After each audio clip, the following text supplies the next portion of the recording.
Young tennis players like Scott Clayton need to have more on their minds than improving their shots. The UK's under-18 champion 2 years ago, Scott is trying to succeed on the professional circuit.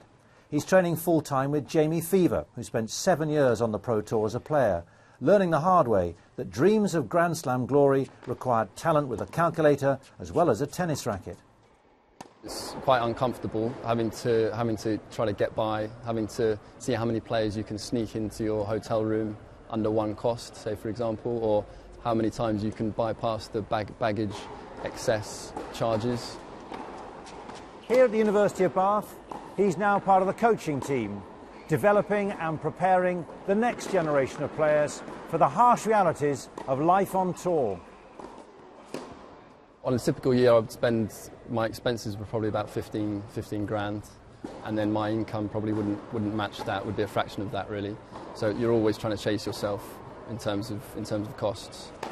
As much as improving a powerful forehand with his coach at the university in the west of England, Scott is working on living to a budget. Even though he receives financial support from his parents, it's crucial he makes his money go as far as possible. I was playing a lot of good tournaments. I played Junior Wimbledon, for instance, and I kind of got a taste of that and loved every minute of it.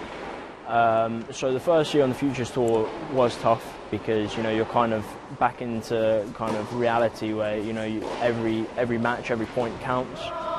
There's money involved, which there isn't in the junior game. It's a bit tight. The tennis circuit can be tough enough when you're fit and well, but wrist and leg injuries have an added financial cost to Sam Murray to the pain of not competing. I'm not travelling as much, but I still have to pay all my living expenses here, and then physio and scans and things on top of that. And because I'm not playing tournaments, I'm not earning any money. I'm trying not to think of the money side about it just yet. Just want to get fit. To do that, Sam, like Scott and other players, can enjoy the university's world-class facilities, but funding alone is no guarantee to tennis riches. You've got countries like Serbia doing very well. Switzerland have had a lot of great players coming out of there, obviously. It doesn't always correlate that way. So the Americans have been struggling recently, but now their sort of players are coming through again. I don't think it always correlates with funding, and money on its own never made a player. I think it certainly helps. It certainly helps, goes a long way, but it never, on its own, it always comes down to the individual. What are you putting in there? Some strawberries. I like banana in mine as well. Yeah, strawberry and banana, it's always good. To save money, Scott lodges with his coach near the university, and between them, they can make preparations for the next tournament in Turkey. What sort of prices are you getting, Scott? Flights are about 170.